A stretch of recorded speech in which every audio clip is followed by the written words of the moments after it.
اللہ کے حبیب صلی اللہ علیہ وآلہ وسلم کے پاس میں ایک بندہ آیا، عرض کرنے لگا یا رسول اللہ صلی اللہ علیہ وآلہ وسلم، میرے اچھے سلوک کا سب سے زیادہ مستحق کون ہے؟ آپ نے فرمایا تمہاری ماں۔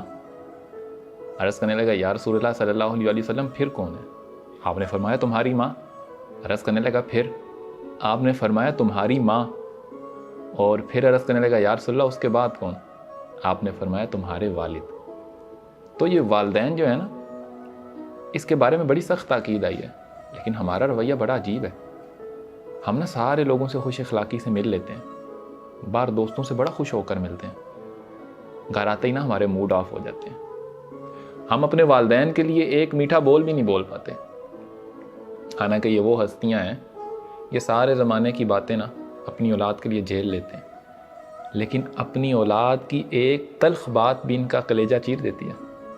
اس لیے تو اللہ نے قرآن مجید میں ارشاد فرمایا نا وَلَا تَقُلْ لَهُمَا اُفٍّ وَلَا تَنْهَرْهُمَا، کہ والدین میں سے ایک یا دونوں جب تمہارے پاس بڑھاپے کو پہنچ جائے نا تو پھر انہیں اف بھی نہ کہنا، انہیں جھڑکنا بھی نہیں۔ والدین سے تم نے بات کس طرح کرنی ہے، اللہ نے اس کے لیے قرآن نازل فرما دی۔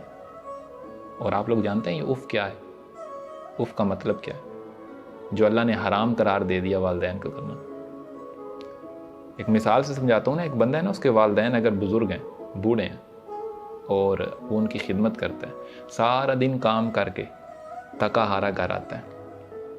اب اس کے والدین ہیں، ایک ہے یا دونوں ہیں، دونوں کی خدمت کرتا ہے، دونوں کی صفائی ستھرائی کرتا ہے، وہ تھکا ہوا ہے، اور پھر ان کی صفائی ستھرائی کر کے ان کو کھانا کھلا کے اب وہ اپنے بستر پر آتا ہے، آ کر وہ لیٹ جاتا ہے، تو والدین میں سے کسی کو اس کی ضرورت پڑ جاتی ہے۔ اب اس کو آواز دیتے ہیں تو وہ کچی نیند سے اٹھ کر جاتا ہے، تو کس قدر تکلیف کی بات ہے۔